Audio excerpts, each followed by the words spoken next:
terkadang sebagai seorang teknis itu membutuhkan berapa konsumsi yang dibutuhkan oleh sebuah sirkuit. Misalnya ini kan konsumsi nih ampere nih, ono tegangan, ono ampere.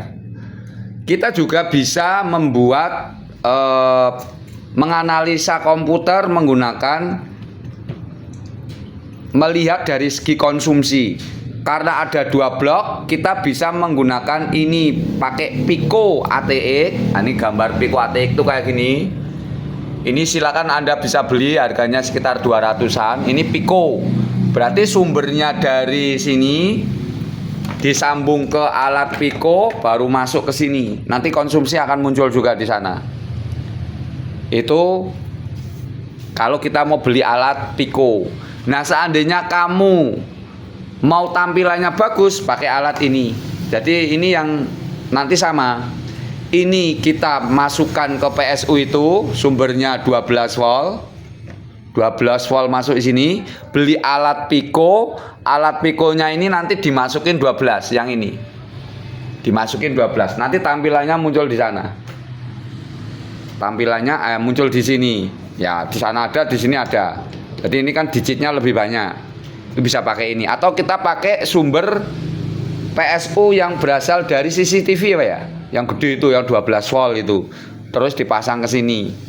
Baru itu kan harganya cuma 80.000. Dipasang ke sini, 12 masuk ke Pico, baru nanti bisa diamati di sini. Jadi tidak menggunakan PSU itu.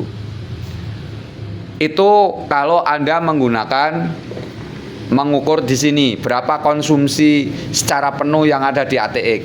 Kalau Anda mau membuat sendiri, ada rangkaiannya seperti ini. Ini yang biasa dipakai di Basecamp ya.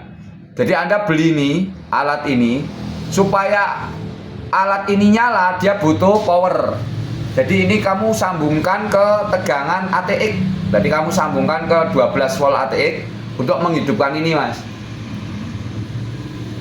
Ini biasanya hanya dipakai untuk jalur yang 12 yang ini. Jadi saya mau memantau tegangan yang ke prosesor berapa konsumsi ampernya.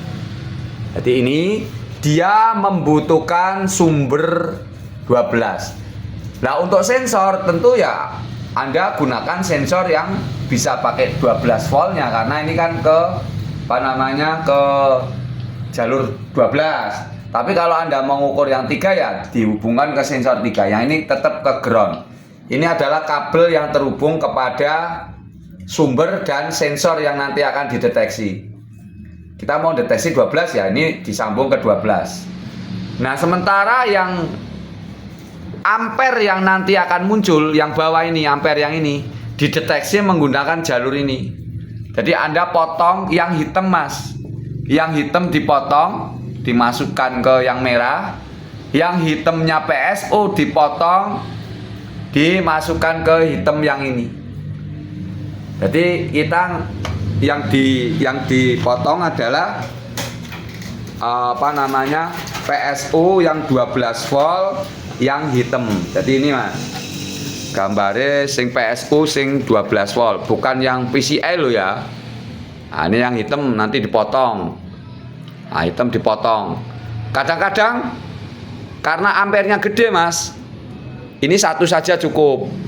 Tapi kalau pingin valid ya dipotong semua. Nah, kalau merusak di sini, kamu motongnya di dalam. Di dalam sini yang nyambung 12 dipotong. Terus ini nggak usah dipotong ininya. Tapi yang dipotong di dalam. Yang jelas nanti dihubungkan ke sumber. Ini kan secara logikanya kita motong ini kan jadi jelek nih loh. Tapi motongnya ada di sirkuit di dalam. Yang untuk menghubungkan ground yang menuju ke 12-nya. Ground yang menuju 12-nya. Jadi yang menuju ke ATX ini yang dipotong, yang dipantau. Nah itu. Jadi ini hanya memantau bagian 12 volt. Yang Pico ATX itu untuk untuk memantau jalur yang ya ATX-nya ini. Ini namanya ATX nih. Makanya Pico ATX ini blok ATX-nya. Ini harganya ya sekitar 200-an ya. Nah, ini 160 watt paling ya 200 itu mas. Jadi pakai Pico ATX itu aja sebetulnya konsepnya. Terus ya so digaweke wae. Saya mau mendesain yang nanti ya sangat istimewa, 5-nya dipantau, 3-nya dipantau. Nah, jadi nanti pakai alat ini banyak mas untuk memantau jalur 3, jalur 5, jalur 12 tapi yang ATX. Jadi biar muncul, nggak perlu kita ngukur satu-satu dengan multi. Begitu dijebret nyala PSO-nya mengaktifkan ini, 3 voltnya muncul, 5 voltnya muncul. Nah, itu dipantau. Disensor dengan bikin kayak gini nih, disensor. Berarti kalau 5 ampere ya, apa 5 volt ya? 5 volt, 12. Nah, orang nggak usah pakai ampere, hanya displaynya aja. Berarti displaynya ada 3 dong? Ya, 3, 5, 12. Kalau enggak sama 5 VSB dimunculkan di situ. Wes.